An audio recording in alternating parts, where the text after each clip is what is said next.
Sue Minter and I first got to know each other shortly after her election to the House in 2004. During that fall, I had heard about this incredibly dynamic and energetic candidate and was impressed by her ability to prevail in a race that many others had considered close to unwinnable because of the supposed quality of her opponent. In some ways, it actually reminded me of the race that I had run 2 years before. When we met, what I first found compelling about Sue wasn't her obvious intellect and willingness to work, but our connection about the challenges that we both faced balancing career, family, and politics. Though her kids were a bit older than mine, we would often share stories, sometimes over a beer, maybe some pool, about the challenges that we faced that morning getting ourselves and our kids out the door. Sometimes our spouses as well. It was clear to all others that Sue had incredible talents, and Speaker Symington immediately recognized them and put her on transportation, the Committee on Transportation, where she excelled in asking tough questions about the transportation programs being put forth by a Republican administration. Despite being a freshman legislator, she was willing to rock the boat a bit. Though Sue focused on transportation, her commitment to issues of social justice and the environment were never far from her mind, and were frequent subjects of discussion amongst our social group that included illustrious people like Harry Chen, Commissioner Mary Peterson, and many others. And when I became Speaker and needed to fill out the Appropriations Committee, I asked Sue if she would move from her true love of transportation to work on the Committee on Appropriations, because I knew that I could count on Sue to make the difficult choices and do the difficult analysis that would be necessary on that committee. And when Governor Shumlin was elected in 2010, it was clear that Sue would make an excellent addition to the administration. And though I was very disappointed to lose her, it was clear that it would make an incredible addition to the Agency of Transportation. In her role as Deputy Secretary of Transportation, then Irene Czar, then Deputy Secretary of Transportation, and now Secretary of Transportation, she has consistently served the people of Vermont, helping rebuild the state after one of its worst natural disasters, and helping us to understand the need to acknowledge and address the effects of climate change, and work to ensure that we can sustain our long-term future. It's not often in politics that you get to celebrate a true friend, but tonight I have that opportunity.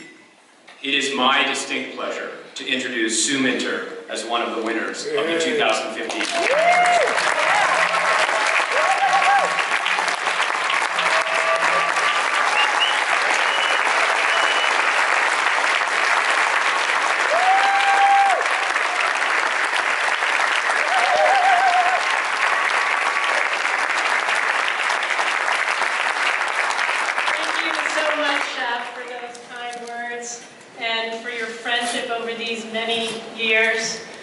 I want to thank you, boss, Governor Shumlin, for the incredible opportunities you've given me to serve our great state.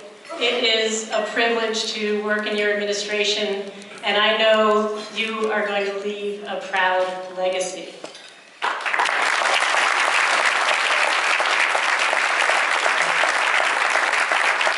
Thank you to the Democratic Party for honoring me tonight, and to the Curtis family.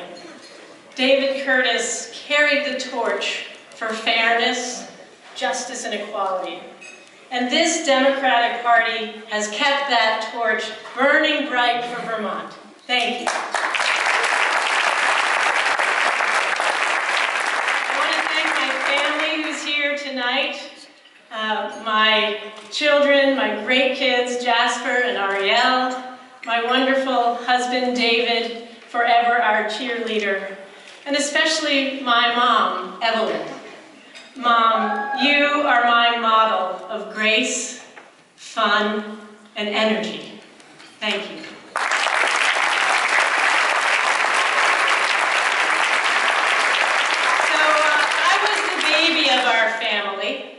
I was the only girl with 3 big brothers. And so I never had any sisters.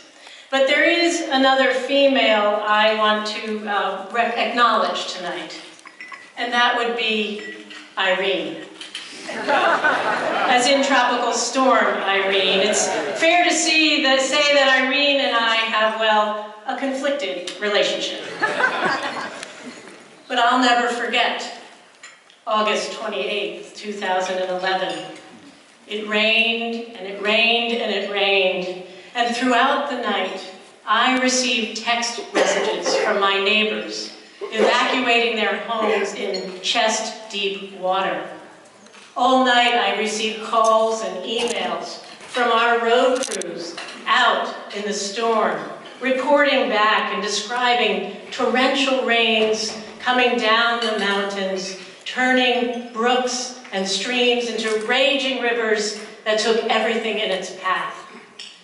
By morning, the governor had declared a disaster, and our leadership team gathered together to assess the damage. 500 miles of road damaged, hundreds of bridges gone.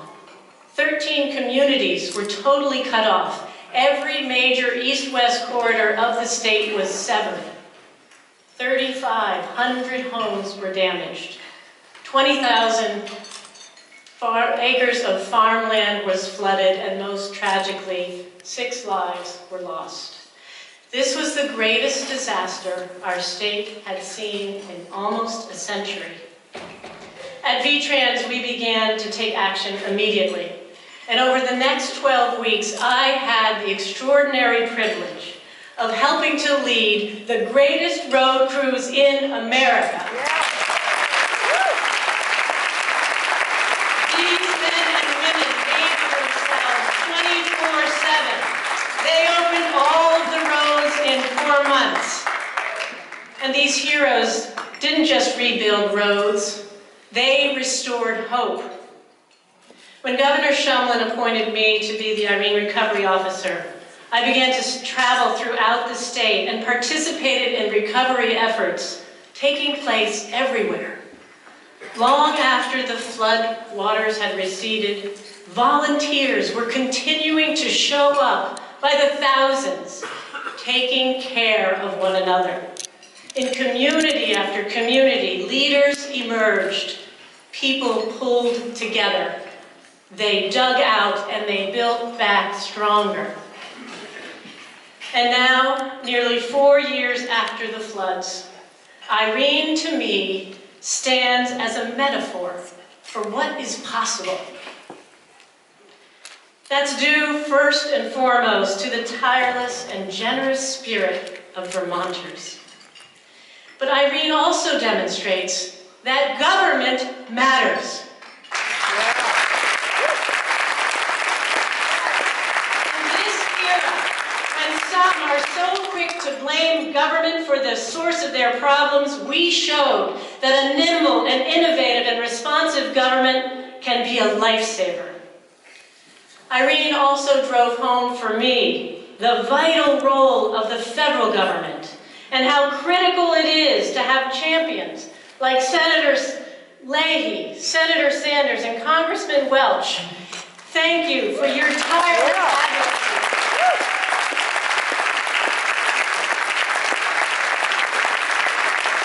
I can tell you that without them, without their staff and the federal resources they brought to our state, we would still be underwater.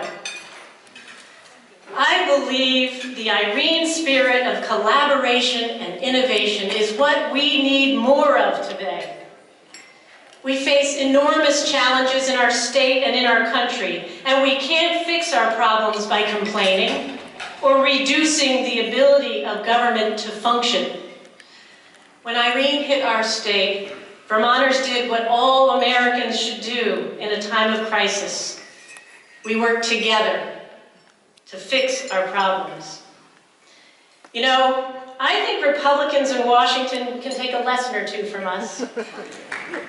Instead of voting more than 50 times to repeal the Affordable Care Act, Do something about our crumbling roads and bridges.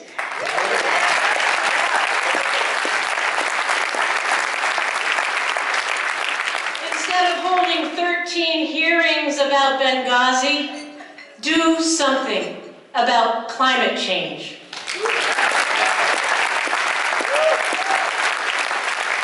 Through my work with Colorado after their floods and my participation on President Obama's climate task force, I've had the unusual opportunity to travel around this state to meet with governors, mayors, county commissioners, and tribal land leaders, and to hear firsthand about what's happening in our country.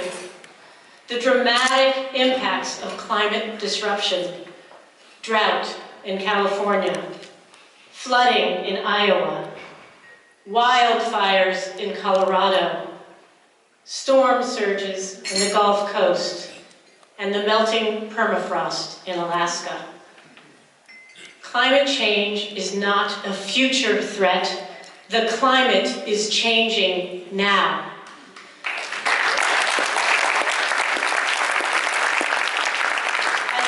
Francis declared this week, climate change is a principal challenge for humanity.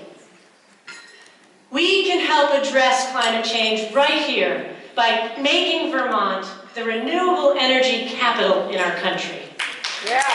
Reducing carbon emissions and energy costs. The green economy isn't just a nice idea. It's about jobs, energy security, and our future as a state and a global community. I've had the extraordinary privilege of seeing Vermont in its toughest times, and also at its best. The best of Vermont is how we come together. The best of Vermont is how we turn tragedy into opportunity. The best of Vermont is how we are all in and we can make the impossible possible. The best of Vermont is the best of America. Now, we've seen Vermont strong, but I believe this is just the beginning, because we're going to make Vermont even stronger. Thank you.